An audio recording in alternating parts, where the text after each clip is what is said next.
and they have Jake Paul, Gervonta Davis. That's the state of boxing. Yeah, that's right now. crazy. Let that sink in. Jake That's Paul, boxing right now. Gervonta Davis is so crazy. 135 versus 200. That is so nuts. They go, the rehydration limit or something is 195.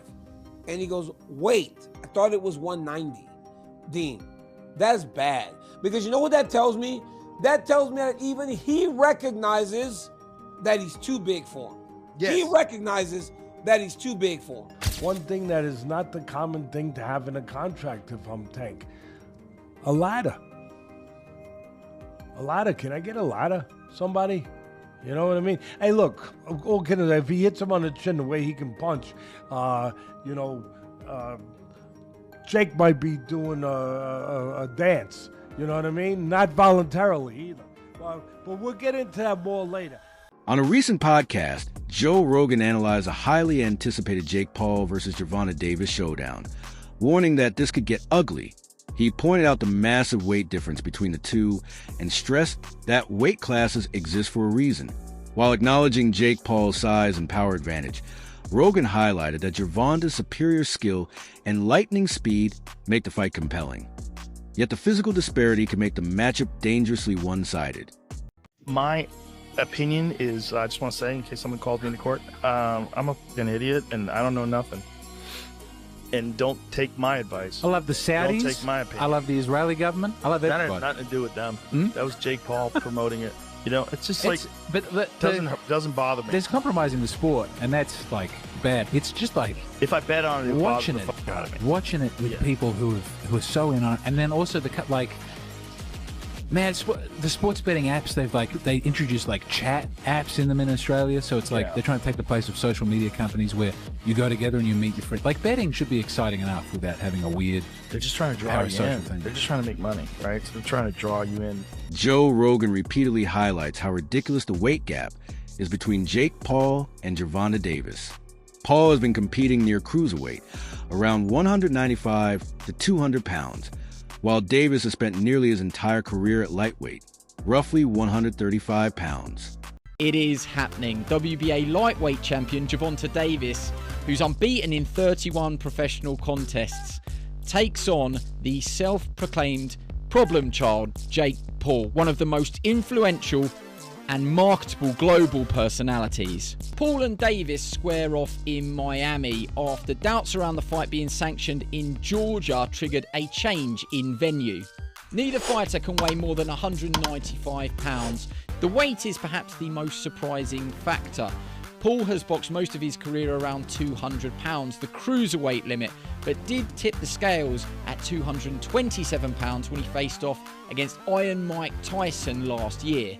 Davis, much smaller in stature, competes at the 135 pound mark and has also won world honours at super featherweight. And despite some discussions about possibly dropping down to 10 ounces, the pair seem set to wear 12-ounce gloves. And in terms of distance, despite the exhibition tag, the fight will play out over 10 3-minute rounds with 3 scoring judges at ringside, but the result will not be officially recorded on their professional records. Boxing purists and athletic commissions have also voiced strong criticism, arguing that a mismatch of the scale would never be sanctioned under normal regulations. They emphasize that even with catch weights or exhibition labels, such extreme differences undermine the sport's integrity. 100%. He should beat Jake Paul, shouldn't he? No, he shouldn't. But you don't think? Sorry. So, I thought we were all unanimous here. Do you think that shouldn't? You think Jake Paul beats Gervonta Davis? 70 pounds is 70 pounds. Gervonta Davis is very small. 5'5". He's tiny, bro. 5'5". That's what I'm saying. Jake Paul, he's a little man. If Jake Paul's tucking up, move on, and absorbing punishment for walking forward, then look, there's a weight advantage. Rogan views this fight more as a spectacle than a legitimate competition, calling the idea of 135 pounds versus 200 insane. He stressed how unrealistic it is from a traditional boxing perspective and expressed concern about the danger involved. With such a massive weight difference, the heavier fighter's punches carry far more force, greatly increasing the risk of serious injury. Even with superior skill, the smaller fighter could be far more vulnerable.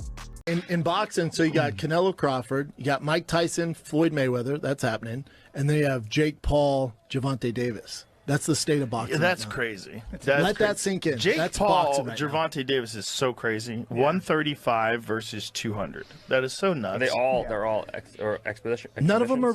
They're exhibitions. But what does that mean? Just means you don't really. Nobody wins. They're not. Right. It's kind of. I mean, it's weird. I don't want Jake to assume they're not. It's not like a real scrap. It's not real. Really? So they're not trying to knock each other out? No. Well, Mike Tyson and Floyd Mayweather don't like each other. They have not liked each other forever. Tyson and Mayweather. Yes. But they like Mike Tyson and Mayweather don't like each other. Huh. If there's a fight that might be real, like where Mike Tyson might say, I'm going to knock this out, or I'm going to try to knock this motherfucker out. Due to concerns about the massive weight difference, several special rules have been introduced for this fight. It's officially classified as an exhibition match, meaning it won't affect either fighter's professional record. Additional measures include larger gloves, a set catch weight of 195 pounds, and the appointment of judges despite the exhibition status. If you do fight, what weight would it be at? 195. Oh, wow. So he would go all the way from 40 to 95? Yeah, I mean, it would be an exhibition. Okay. But, and so what does that mean? Is that 3-minute rounds? Yeah, 10 3-minute rounds. And when you say exhibition, like, what are the restrictions on that? No restrictions, just the fact that we couldn't actually get it professionally sanctioned. Critics like Daniel Cormier share similar concerns, noting that while Gervonta Davis is clearly the more skilled boxer, the weight difference is extreme and turns the fight into more of a spectacle than a sport. Cormier emphasizes that Jake Paul is simply too big compared to Tank, and such a disparity shouldn't be ignored. He argues that this matchup pushes the boundaries of what's acceptable in boxing and questions how it was ever approved by the governing bodies. It is completely I can't say the word that I want to say because I don't want to get canceled, but this fight should not be happening. And the press conference was embarrassing. Gervonta Davis should not have a mic in front of him. It was absolutely embarrassing watching this thing. D, why, D? Just the fact that every time when Jake Paul would say something to Gervonta Davis, he didn't know how to answer it. He was comparing himself to P. Diddy at moments, and I was like, oh my God, get a mic away from this guy. This fight shouldn't be happening. And then he didn't even know what weight they were fighting. He's like, I thought it was bad, 190, it was 195. That was the craziest thing. That was the thing that stood out to me the most. Was that when they go, the rehydration limit or something is 195. And he goes, wait, I thought it was 190. Dean, that's bad. Because you know what that tells me? That tells me that even he recognizes that he's too big for him. Yes. He recognizes that he's too big for him. Cormier points out that many fighters today cut huge amounts of weight right before a bout, often dehydrating themselves to make the limit. When that's paired with a major size difference in the ring, the danger doubles. The smaller fighter faces an uphill battle from the start, while the larger one, though drained, can still rehydrate and enter much heavier and stronger. In matchups like Paul versus Davis, this only magnifies imbalance and heightens the risk. I think it's the most dangerous thing in the world. With us, we would go on Thursday night. If I weighed 216 and I had to be 205 by Friday morning, I would get as low as I possibly could and then try to go to bed. So if I'd get to 207, I would hope that by the morning I'd be 206. I'd only have to lose a pound in the morning. So I'm dehydrated for 12, 13, 14 hours. Those guys today are going to bed at that weight, Joe, 10, 11 over, and waking up at 4 or 5 in the morning and cutting the weight. Because they said if they cut all that weight, they don't sleep, which I can attest to. It don't matter how much melatonin you take, you're so dehydrated. You're not gonna get a good night's sleep. I think it's dangerous. Why is it dangerous? Because you have to cut 10 pounds in 4 hours. If you don't, you're screwed. Because the worst possible feeling, you expect to lose 8, but you might lose 6 or 5.5. And then you're like, Cormier also expresses disbelief over how the Jake Paul versus Gervonta Davis fight was organized, calling the entire setup flawed from the start. He recalls the press conference where Tank himself seemed unsure about the fight's weight class, a detail Cormier views as a major red flag rather than a small oversight. In a sport built on strict weight divisions to protect fighters and maintain fairness, the lack of clarity surrounding this matchup is, in his eyes, deeply troubling. Jake Paul. Yesterday, they had their first press conference. One of the most recognizable things is Jake Paul is huge compared to Gervonta Davis. And two, Gervonta Davis don't even know what weight they fighting, D. Maximum weight of 195 pounds for this exhibition. The fight will be contested over 10 3-minute rounds. I said it was 190. The fight is 195 pounds, Tank, as you know. DC, I watched this, and we have our priorities way misplaced when we're talking about boxing. Like, everybody's complaining about this Ali act and all. Like, how is something like this allowed to happen? How is Jake Paul allowed to fight Gervonta Davis? It's I don't know. Completely unfair. It is completely just, I can't say the word that I want to say because I don't want to get canceled. Coach Calvin Ford has expressed cautious optimism about the Jake Paul versus Gervonta Davis fight, but remains deeply concerned about certain safety aspects.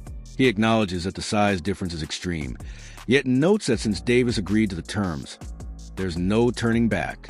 Ford's main issue lies with the glove size, pointing out that 12-ounce gloves are typically used for training, not competitive bouts. He's advocated for a compromise where Davis uses 8-ounce gloves and Paul wears 10-ounce gloves to create a fairer and safer balance. However, Ford revealed that when he brought this up with Paul's team, they dismissed the idea, saying they didn't want to mix and match. My only concern is,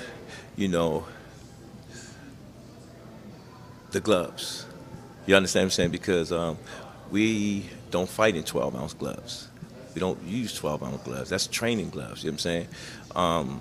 I'm like, that's 2 pounds away from Jake. He fights in 10s. Tank fighting 8s, so he losing 4 ounces. So my thing is, I said, they said, put Tank in 8s, put him in 10s. That makes the fight more interesting, you know what I'm saying? And we'll go from there because I understand. And I brought that question up to one of his handlers. They was, no, we don't want to do no mixed match. It's supposed to be an expedition. Why, now y'all want the wins and the loss. You know what I'm saying? All these prescriptions, but you want to be great. Being great is really pushing the envelope. You know what I'm saying? Tank don't really care, So when I brought this up, he said, dang, facts. You know what I'm saying? So, again, he can weigh the 10s and we weigh the 8s. Then we got to fight.